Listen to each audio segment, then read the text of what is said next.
Hello everyone, कैसे हैं आप लोग। Welcome to feedback academy. आज इस वीडियो के दो ऑब्जेक्टिव्स हैं। सबसे पहला ऑब्जेक्टिव तो यही है कि जो आपने करंट अफेयर्स पढ़े होंगे आज सुबह उनको रिवाइज़ करवाना आपका। एंड सेकंड ऑब्जेक्टिव ये है कि जो क्वेश्चंस आपने पढ़े हैं आपको ये रियलाइज़ कराना कि सिर्फ पढ़ना ही इंपॉर्टेंट नहीं होता है, उनको समझना और उनको याद करना भी इंपॉर्टेंट होता है। बहुत बार क्या होता है, हम क्वेश्चंस देख लेते हैं, हमको लगता है कि हमको याद हो गए हैं, मगर जब बाद में वो क्वेश्चंस किसी और तरीके से पूछे जाते हैं, उसका कोई और पार्ट पूछा जाता है, तो हम कंफ्यूज हो जाते हैं। तो इसलिए हमको क्वेश्चंस को याद करते टाइम एक किसी ना किसी ट्रिक या किसी ना किसी स्टोरी को उस क्वेश्चन के साथ रिलेट करना पड़ता है, जिससे कि हम उस क्वेश्चन को हमेशा के लिए याद कर सकें। राइट, अगर आप कोई स्टोरी या कोई ट्रिक से उस क्वेश्चन को या पर्टिकुलर टेक्निक से उस क्वेश्चन को याद करेंगे तो आप कभी नहीं भूलेंगे। सो यही मकसद है, यही दो ऑब्जेक्टिव हैं इस वीडियोज़ के, कि आप लोगों को सबसे पहले तो रिवाइज़ कराएं जितने भी आज के इंपॉर्टेंट चीज़ें हुई हैं। एंड सेकेंड चीज़ वो है कि हम जो ट्रिक्स एंड टेक्निक्स बताएंगे उन टेक्निक से आपको क्वेश्चंस हमेशा याद रहें। ठीक है, सो चलिए फिर आज की पढ़ाई शुरू करते हैं।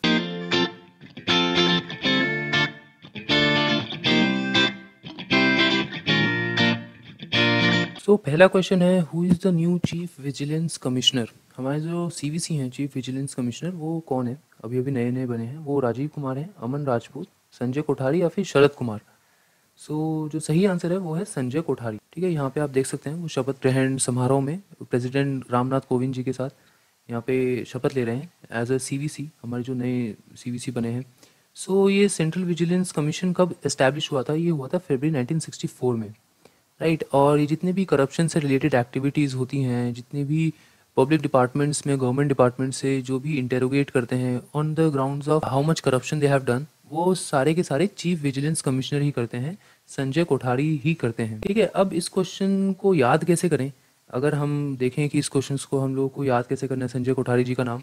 देखो, इनके नाम, कोठारी के नाम में हरि आ रहा है। राइट, हरि किसका नाम है, हरि भगवान जी का नाम होता है, कृष्ण जी का नाम होता है ना। और जब भी हम कुछ गलत करते हैं तो हमारे माँ बाप हमेशा हमको कहते हैं, देखो बेटा गलत मत करो, भगवान सब देख रहा है। ठीक है, ये एक तरह से जो सीवीसी हैं वो क्या करते हैं, पब्लिक डिपार्टमेंट्स में वो सब देख रहे होते हैं, है ना, वो सारा कुछ ओवरसी करते हैं। हम लोग बोल सकते हैं कि पब्लिक डिपार्टमेंट्स को, देखो कुछ गलत मत करो, है ना, संजय कोठारी सब देख रहे हैं, है ना, सीवीसी सब देख रहे हैं। तो इस तरीके से हम इस क्वेश्चन को याद कर सकते हैं। नेक्स्ट क्वेश्चन है, which ministry launched a campaign which is my book my friend campaign. वो एमएचआरडी है, ministry of tourism, ministry of health या फिर मिनिस्ट्री ऑफ होम अफेयर्स। वो जो मिनिस्ट्री है वो है एमएचआरडी। एमएचआरडी मिनिस्ट्री कौन सी होती है, ministry of human resource and development. यहाँ पे आप देख भी सकते हैं गवर्नमेंट ऑफ इंडिया के अंडर आती है। अब इस क्वेश्चन को याद करने की कोई ज़रूरत नहीं है, क्योंकि देखो माई बुक माई फ्रेंड, पढ़ाई लिखाई की बातें कौन करेगा। ह्यूमन रिसोर्स एंड डेवलपमेंट ही ऐसा डिपार्टमेंट है जो कि हमारी नेशनल एजुकेशन पॉलिसीज़ बनाता है। पढ़ाई लिखाई की जो भी चीज़ें हैं वो एमएचआरडी से ही हमारे रेगुलेट होती हैं, वही उन सबको सेट करते हैं। ठीक है, जो हमारे union minister of human resource and development है वो हैं रमेश पोखरियाल निशंक, जिनकी फ़ोटो आप देख भी सकते हैं। इन्होंने फ़ोटो खिंचवाई है नेशनल बुक डे के लिए, इस कैंपेन के लिए। एंड हमने आपको बताया था कि वर्ल्ड बुक डे आता है 23 अप्रैल को। लास्ट वीडियो में हमने डिस्कस भी करा था। तो इसी मौके पे ये कैंपेन लॉन्च हुआ है और ये हेल्प भी करेगा डिफरेंट डिफरेंट बच्चों को लॉकडाउन के टाइम पे बुक्स पढ़ने के लिए, अपने इंटरेस्ट से रिलेटेड, और एक इंटरेस्ट डेवलप करने के लिए, जिससे कि वो आगे कुछ देश के लिए अच्छा कर सकें, अपने लिए अच्छा कर सकें। नेक्स्ट क्वेश्चन है, vital ventilator is developed by which organisation. ISRO, WHO, UN या फिर नासा। ठीक है, वाइटल वेंटिलेटर नाम से एक वेंटिलेटर डेवलप हुआ है, वो कौन सी ऑर्गेनाइजेशन ने डेवलप करा है। तो वो ऑर्गेनाइजेशन कोई और नहीं है, वो नासा है। राइट, एंड ये आप देख सकते हैं, ये वो टीम है जिन्होंने डेवलप करा है, एंड ये वेंटिलेटर है, इसकी फ़ोटो है। राइट, यूएस की स्पेस एजेंसी है नासा, एंड इन्होंने वाइटल डेवलप करा है। वाइटल का पूरा नाम है ventilator intervention technology accessible locally. Right, इसका फ़ायदा ये है कि ये जल्दी बन सकता है बहुत, और बहुत आसानी से बन सकता है। और इसमें जो पार्ट्स लगे हैं वो यूजुअली लोकल वेंडर्स के पास, जो कि कंट्री में अवेलेबल होते हैं, उनके पास मिल जाते हैं, जिससे कि जो लोकल मैन्युफैक्चरर्स होते हैं वो भी इस वेंटिलेटर को बना सकते हैं। राइट, अब देखो, अब वाइटल, ये हम क्वेश्चन कैसे याद करेंगे ये भी देख लेते हैं एक बार। सबसे ज़्यादा वेंटिलेटर्स की ज़रूरत इस वक्त दुनिया में किसको है, सबसे ज़्यादा मौतें, सबसे ज़्यादा केसेस कहाँ हो रहे हैं। सबसे ज़्यादा केसेस हो रहे हैं यूएसए में। ठीक है, तो सबसे ज़्यादा अगर वेंटिलेटर्स की इम्पोर्टेंस कहीं पे है तो वो कहाँ है, वो है यूएसए में। ठीक है, और इम्पोर्टेंस का सिनोनिम ही होता है वाइटल। ठीक है, या तो हम वाइटल बोल सकते हैं या फिर इम्पोर्टेंट बोल सकते हैं। राइट। सो हम एक तरीके से देख सकते हैं कि अगर वाइटल नाम का वेंटिलेटर है तो वो यूएसए में ही बना होगा, क्योंकि अभी उनको बहुत वाइटल वेंटिलेटर्स की ज़रूरत है। और क्योंकि यूएसए की जो एजेंसीज हैं उसमें नासा एक बहुत ही एस्टीम्ड, एक बहुत ही इंटेलेक्चुअल एजेंसी है, तो वहाँ पे हम लोग ये चीज़ रिलेट कर सकते हैं कि अगर कोई दिमाग वाला काम, अगर कोई बहुत ही एक्सेप्शनल काम, बहुत ही इंपॉर्टेंट काम किसी एजेंसी ने करा होगा यूएसए में, तो नासा उनमें से एक हो सकती है।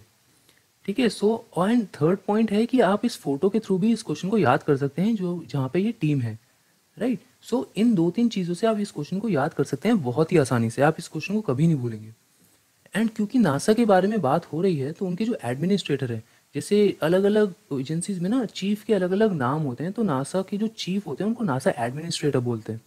तो नासा के एडमिनिस्ट्रेटर का नाम क्या है? जिम ब्राइडेनस्टीन। राइट। ये आप उनकी फोटो भी देख सकते हैं। अब इनको कैसे याद करें? देखो, आइंस्टीन का नाम सुना है ना आपने? आइंस्टीन कौन थे? बहुत ही होशियार थे, है ना, बहुत ही इंटेलेक्चुअल थे, बहुत ही ज़्यादा प्रोमिनेंट एक साइंटिस्ट थे। एंड नासा में भी जितने भी लोग हैं बहुत ही ज़्यादा होशियार, बहुत ही ज़्यादा इंटेलेक्चुअल हैं। एंड आइंस्टीन और ब्राइडेनस्टीन, इन दोनों के नाम में स्टीन आ रहा है ना, थोड़ा सा नाम मिल रहा है इन दोनों का। राइट। इन दोनों का नाम मिल रहा है, तो इन दोनों के नाम का प्रोनाउंसिएशन से हम ये याद कर सकते हैं कि जिम ब्राइडेनस्टीन को हम लोग कैसे याद करें। ठीक है। थोड़ा सा नाम रिजेंबल कर रहा है इन दोनों का। राइट। नेक्स्ट क्वेश्चन की बात करें तो when is national Panchayati Raj day observed? है ना, नेशनल पंचायती राज डे हम लोग कब ऑब्जर्व करते हैं? तो वो हम लोग ऑब्जर्व करते हैं 24 अप्रैल को। ठीक है, नेशनल पंचायती राज डे है। एंड ये हम लोग क्यों ऑब्जर्व करते हैं 24 को? क्योंकि एक कॉन्स्टिट्यूशन एक्ट 1992 पास हुआ था, जो कि 24 अप्रैल 1993 से इफेक्ट में आया था। ठीक है। इस एक्ट ने क्या करा था? इस एक्ट ने करा था जो जितने भी पंचायत हैं उनको इंस्टीट्यूशंस ऑफ सेल्फ गवर्नमेंट ये डिक्लेयर करा था। इसीलिए हम लोग नेशनल पंचायती राज को 24 अप्रैल को मनाते हैं। अब इस क्वेश्चन को याद कैसे कर सकते हैं? देखो, इस क्वेश्चन को याद इससे कर सकते हैं कि 24 अप्रैल को आप सभी को पता है कि सचिन तेंदुलकर का भी बर्थडे होता है ना, सचिन तेंदुलकर का बर्थडे होता है। एंड हम सबको पता है उन्होंने 24 साल क्रिकेट पे राज करा है। ठीक है। उन्होंने 24 साल, देखो पंचायत पंचायत में जो पंच होते हैं वो एक तरह से पूरे गांव पे राज करते हैं, उनसे पूछे बिना कोई काम नहीं होता है। जितने भी इंपॉर्टेंट डिसीजंस होते हैं उनके बिना ले नहीं सकते हैं, उसमें उनकी इन्वॉल्वमेंट रहती है। तो 24 साल तक सचिन तेंदुलकर ने क्रिकेट में अपनी इन्वॉल्वमेंट कायम रखी। जितने भी इंपॉर्टेंट डिसीजंस थे टीम के, उसमें उनकी इन्वॉल्वमेंट बहुत रही। उनके पूछे बिना कोई काम होता नहीं था इंडियन क्रिकेट टीम में, है ना। सो इस चीज़ से हम लोग इस क्वेश्चन को रिजेंबल या याद कर सकते हैं। राइट। नेक्स्ट क्वेश्चन है कि e Gram Swaraj portal, who launched e Gram Swaraj portal and app? वो नरेंद्र सिंह तोमर है, अमित शाह है, नरेंद्र मोदी है, या फिर निर्मला सीतारमन है? सो इनका जो सही आंसर है वो है नरेंद्र मोदी। राइट। एंड जैसे कि मैंने आपको बताया लास्ट क्वेश्चन में कि नेशनल पंचायती राज डे हमने सेलिब्रेट करा था 24 अप्रैल को।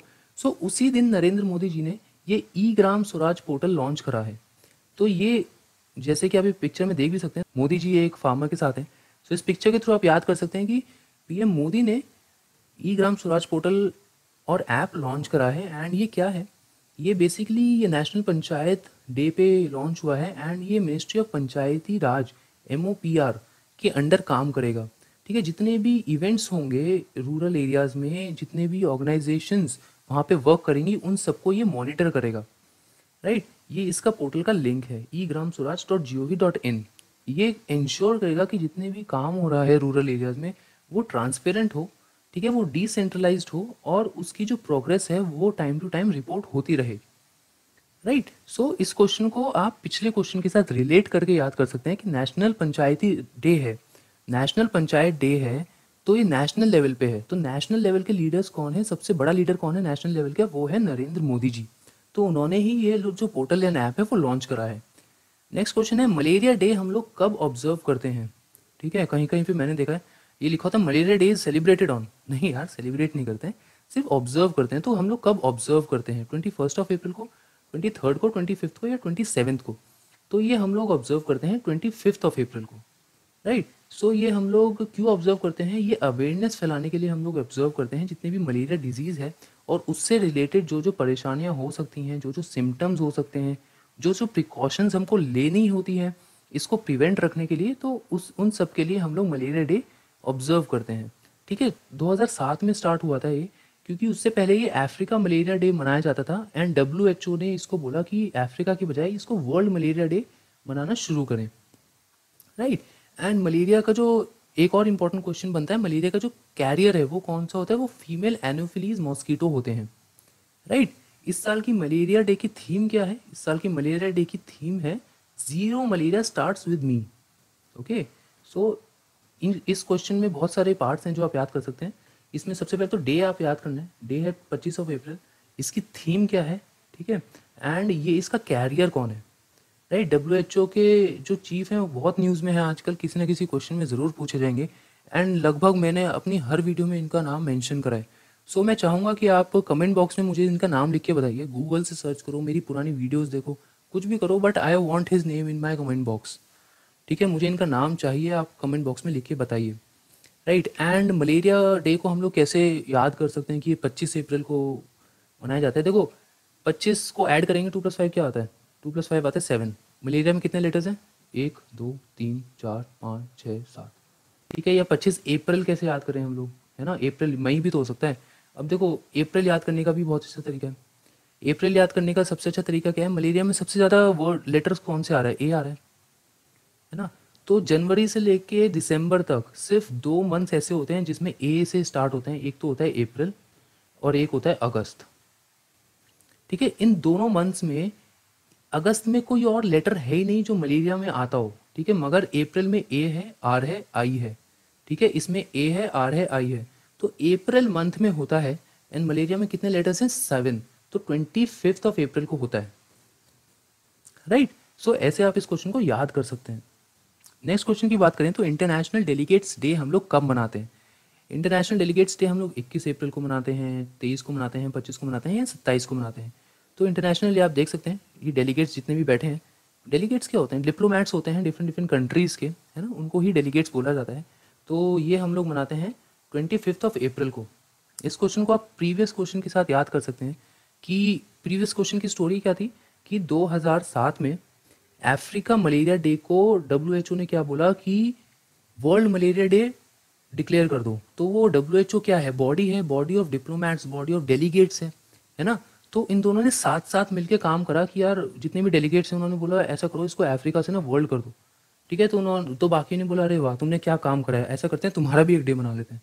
तो इंटरनेशनल डेलीगेट्स डे भी 25 अप्रैल को ही हम मनाते हैं, ठीक है। और ये अवेयरनेस क्रिएट करता है रोल ऑफ रिप्रेजेंटेटिव्स।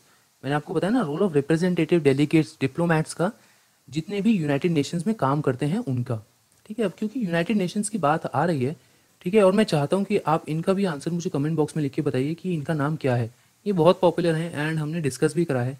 देखो, मैं आपसे ना वही क्वेश्चंस पूछता हूँ जो हमने ऑलरेडी वीडियोस में डिस्कस करे हैं, राइट। जो भी नए क्वेश्चंस होते हैं वो मैं बता देता हूँ, मगर आप इनका नाम और WHO चीफ का नाम मुझे कमेंट बॉक्स में लिख के बताइए कि इनका नाम क्या है दोनों का। नेक्स्ट क्वेश्चन है, who developed covid pro free real time polymerase chain reaction diagnostic kit? एक कोविड-19 के लिए चेन रिएक्शन डायग्नोस्टिक किट बनाई है, उसको टेस्ट करने के लिए, वो कौन सी ऑर्गेनाइजेशन ने बनाई है? वो बनाई है IIT मंडी ने, दिल्ली ने, बॉम्बे ने या मद्रास ने? तो इसका जो सही आंसर है वो है IIT Delhi, right. IIT Delhi ने बनाई है एंड ये आप देख सकते हैं ये किट है। तो इस क्वेश्चन को याद कैसे करोगे? देखो, इस क्वेश्चन को याद करने का सबसे अच्छा तरीका है कि चेन रिएक्शन किट है ना, चेन रिएक्शन किट है। एंड चेन रिएक्शन, कोरोना का बेसिक जो सबसे ज़्यादा इम्पैक्ट हुआ है वो किसकी वजह से हुआ है? वो तबलीगी जमात की वजह से हुआ था, है ना। जमात की वजह से बहुत सारे केसेस हमारे इंडिया में बढ़े हैं, और वो कहाँ पे हुआ था? वो दिल्ली में हुआ था, ठीक है। तो बहुत सारे केसेस, जो कोरोना की चेन थी वो एक तरह से फैल गई, है ना। जो निज़ामुद्दीन मरकज़ में जो तबलीगी जमात हुई थी उससे, क्योंकि अब उनकी गलती हो या ना हो उस पर हम लोग बहस नहीं करेंगे, मगर ये है कि उनकी वजह से काफ़ी जगह हम लोगों के जो केसेस कोरोना के थे वो हो चुके हैं, और ये फैक्ट है। मैं सिर्फ फैक्ट पे बात कर रहा हूँ, मैं किसी को डिमीन नहीं कर रहा हूँ या किसी को ऊपर नहीं कर रहा हूँ, ठीक है। मैं सारा कुछ फैक्ट्स पे बात कर रहा हूँ। तो आप उस चीज़ से याद कर सकते हैं कि चेन रिएक्शन कहाँ शुरू हुआ था कोरोना का? वो दिल्ली में शुरू हुआ था। तो इसका इलाज कौन निकालेगा? अगर चेन रिएक्शन की कोई किट होगी तो वो भी IIT दिल्ली ही निकालेगी। इस चीज़ से हम लोग याद कर सकते हैं कि IIT दिल्ली ने ही ये डेवलप करी है chain reaction diagnostic kit. And IIT Delhi जो है वो पहला एकेडमिक इंस्टीट्यूट बना है। IIT दिल्ली बिकेम द पहला academic institute, first academic institute जिसने ICMR से अप्रूवल ले लिया है अपनी किट के लिए। वरना जितने भी बाकी इंस्टीट्यूशंस बना रहे हैं अभी उनको अप्रूवल नहीं मिला है, IIT दिल्ली को अप्रूवल मिल चुका है। इसकी सबसे खासियत बात यही है कि ये बहुत लो कॉस्ट में बनती है एंड इससे जो टेस्ट आता है उससे रिजल्ट्स भी बहुत जल्दी आ जाते हैं। ये रिसर्च टीम है इनकी पूरी, ये एग्जाम में नहीं आएगी but as a token of respect हमने इनका नाम मेंशन करा है, ठीक है, जिन्होंने ये किट बनाई है। नेक्स्ट क्वेश्चन है, ये बहुत ही आसान क्वेश्चन है, सिंपल स्ट्रेट फॉरवर्ड। जो कोविड-19 वायरस है सार्स कोवी 2, ठीक है, सो वो कौन सा वायरस है? वो डीएनए वायरस है, आरएनए वायरस है, स्पाइक है, या फिर इनमें से कोई नहीं है?